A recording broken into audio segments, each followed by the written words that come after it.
कामदेव का आश्रम दूसरे दिन ब्राह्म मुहूर्त में निद्रा त्याग कर मुनि विश्वामित्र तृण शैयाओं पर विश्राम करते हुए राम और लक्ष्मण के पास जाकर बोले, हे राम और लक्ष्मण, जागो, रात्रि समाप्त हो गई है। कुछ ही काल में प्राची में भगवान भुवन भास्कर उदित होने वाले हैं। जिस प्रकार वे अंधकार का नाश कर समस्त दिशाओं में प्रकाश फैलाते हैं, उसी प्रकार तुम्हें भी अपने पराक्रम से राक्षसों का विनाश करना है। उपासना करो, अग्निहोत्रादि से देवताओं को प्रसन्न करो, आलस्य को त्यागो और शीघ्र उठ जाओ, क्योंकि अब सोने का समय नहीं है। गुरु की आज्ञा प्राप्त होते ही दोनों भाइयों ने शैया त्याग दिया और नित्य कर्म एवं स्नान ध्यान आदि से निवृत्त होकर मुनिवर के साथ गंगा तट की ओर चल दिए। वे गंगा और सरयू के संगम, जहां पर ऋषि मुनियों तथा तपस्वियों के शांत सुंदर आश्रम बने हुए, एक अत्यधिक सुंदर आश्रम को देखकर रामचंद्र ने गुरु विश्वामित्र से पूछा, हे गुरुवर, यह परम रमणीक आश्रम किन महर्षि का निवास स्थान है? राम के प्रश्न के उत्तर में आर्षि विश्वामित्र ने बताया, हे राम, यह एक विशेष आश्रम है। पूर्व काल में कैलाशपति महादेव ने यहाँ घोर तपस्या की थी। संपूर्ण विश्व उनकी तपस्या को देखकर विचलित हो उठा था। उनकी तपस्या से देवराज इंद्र भयभीत हो गए और उन्होंने शंकर जी के तप को भंग करने का निश्चय किया। इस कार्य के लिए उन्होंने कामदेव को नियुक्त कर दिया। भगवान शिव पर कामदेव ने एक के बाद एक कई बाण छोड़े, जिससे उनकी तपस्या में बाधा पड़ी। क्रुद्ध होकर महादेव ने अपना तीसरा नेत्र खोल दिया। उस तीसरे नेत्र की तेजोमयी ज्वाला से जलकर कामदेव भस्म हो गए। देवता होने के कारण कामदेव की मृत्यु नहीं हुई, केवल शरीर ही नष्ट हुआ। इस प्रकार अंग नष्ट हो जाने के कारण उसका नाम अनंग हो गया और इस स्थान का नाम अंगदेश पड़ गया। यह भगवान शिव का आश्रम है, किंतु भगवान शिव के द्वारा यहाँ पर कामदेव को भस्म कर देने के कारण इसे कामदेव का आश्रम भी कहते हैं। गुरु विश्वामित्र की आदेशानुसार सभी ने वहीं रात्रि विश्राम करने का निश्चय किया। राम और लक्ष्मण दोनों भाइयों ने वन से कंद मूल फल लाकर मुनिवर को समर्पित किए और गुरु के साथ दोनों भाइयों ने प्रसाद ग्रहण किया। तत्पश्चात स्नान, संध्या, उपासना आदि से निवृत्त होकर राम और लक्ष्मण गुरु विश्वामित्र से अनेक प्रकार की कथाएं तथा धार्मिक प्रवचन सुनते रहे। अंत में गुरु की यथोचित सेवा करने के पश्चात आज्ञा पाकर वे परम पवित्र गायत्री मंत्र का जाप करते हुए ताड़का वन स्त्री के रूप में, ताड़का एक घोर पाप है और पाप को नष्ट करने में कोई पाप नहीं होता। हे राम, तुम इस पापिनी का संहार कर दो। प्रातःकाल स्नान, संध्योपासनादि कार्यों से निवृत्त होकर राम और लक्ष्मण गुरु विश्वामित्र के साथ सरिता तट पर पहुंचे। एक वनवासी मुनि ने विश्वामित्र के साथ दो सुकुमार बालकों को देखा तथा उनका परिचय प्राप्त कर वे एक छोटी सी सुंदर नौका ले आए और विश्वामित्र से बोले, हे मुनिराज, आप इन राजकुमारों के साथ इस नौका पर बैठकर सरिता पार कर लीजिए। विश्वामित्र जी ने उस मुनि को धन्यवाद दिया और राम तथा लक्ष्मण के साथ नौका पर सवार हो गए। इस प्रकार वे सागर से मिलन की आतुरता में कलकलनाद के साथ दौड़ती जा रही उस नदी को पार कर गए। नदी के उस पार एक भयानक वन था। उस वन को देखकर राम बोले, गुरुदेव, यह वन तो बड़ा भयंकर है। सभी ओर से सिंह, व्याघ्र आदि हिंसक पशुओं के दहाड़ने और हाथियों के चिंघाड़ने की ध्वनि आ रही है। जंगली सुअर, भालू, वन भैंसें आदि वन्य प्राणी भ्रमण करते दृष्टिगत हो रहे हैं। वृक्षों की सघनता के कारण सूर्य का प्रकाश इस वन के भीतर घुसने का साहस नहीं कर पा रहा है और इसी कारणवश चारों ओर अंधकार हो रहा है। इस अति दुर्गम वन का क्या नाम है? राम के इस प्रश्न का उत्तर विश्वामित्र ने इस प्रकार दिया, हे राघव, पूर्व काल में इस स्थान में वन न होकर मलदा और करुप नाम के दो बड़े समृद्ध राज्य हुआ करते थे।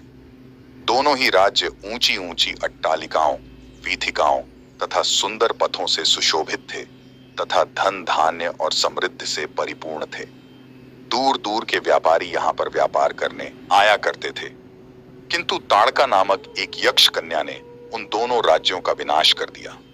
आर्ष विश्वामित्र ने आगे बताया, ताड़का कोई साधारण स्त्री न होकर सुंद नाम के राक्षस की पत्नी और मारीच नामक राक्षस की माता है।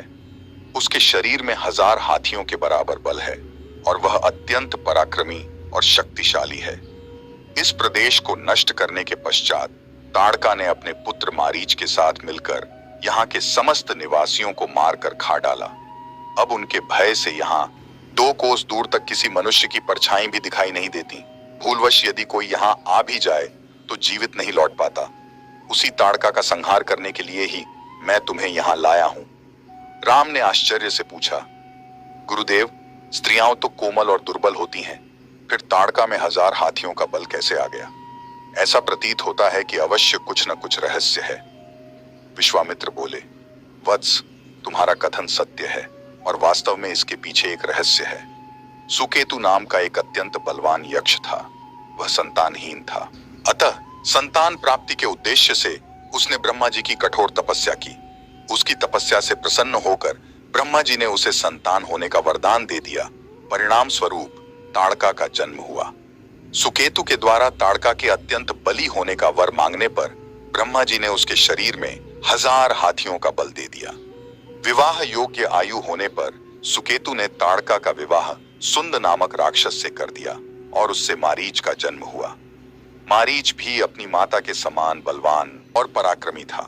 वह सुंद राक्षस का पुत्र होकर भी स्वयं राक्षस नहीं था, किंतु बाल्यकाल में वह बहुत उपद्रवी था। आर्षि मुनियों को अकारण कष्ट दिया करता था। उसके उपद्रवों से त्रस्त होकर एक दिन अगस्त्य मुनि ने उसे राक्षस हो जाने का शाप दे दिया।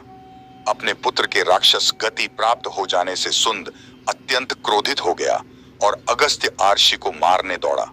इस पर अगस्त्य आर्षि ने शाप देकर सुंद को तत्काल भस्म कर दिया। अपने पति की मृत्यु का बदला लेने के लिए ताड़का भी अगस्त्य आर्षि पर झपटी। इस पर अगस्त्य आर्षि ने शाप देकर ताड़का के सौंदर्य को नष्ट कर दिया और वह अत्यंत कुरूप हो गई। अपनी कुरूपता को देखकर और अपने पति की मृत्यु का बदला लेने के लिए ताड़का ने अगस्त्य मुनि के आश्रम को नष्ट करने का संकल्प किया है। अतः हे राम, मैं तुम्हें आज्ञा देता हूं कि तुम ताड़का का वध करो। तुम्हारे अतिरिक्त इसका वध कोई भी नहीं कर सकता। अपने मन से यह विचार निकाल दो कि यह स्त्री है और स्त्री का वध मैं कैसे करूं। स्त्री के रूप में यह एक घोर पाप है और पाप को नष्ट करने में कोई पाप नहीं होता। समस्त संशय को त्याग कर मेरी आज्ञा से तुम इस पापिनी का संहार कर दो। राम ने कहा, गुरुदेव, आपकी आज्ञा मुझे शिरोधार्य है। समस्त मानवों के कल्याण के लिए मैं अवश्य ही ताड़का का वध करूंगा। इतना कहकर राम ने अपने धनुष पर बाण रखकर उसकी प्रत्यंचा को कान तक खींचकर भयंकर टंकार किया। टंकार से उत्पन्न ध्वनि से समस्त वन प्राण गूंजायमान हो उठा। वन्य प्राणी भयभीत होकर इधर उधर भागने लगे। इस प्रकार की अप्रत्याशित खलबली मची देखकर ताड़का क्रोध से भर उठी। धनुष ताने राम को देखते ही इस विचार से कि कोई अपरिचित कुमार उसके साम्राज्य पर आधिपत्य करना चाहता है, वह क्रोध से पागल हो गई। राम पर आक्रमण करने के लिए वह तीव्र गति से उन पर झपटी।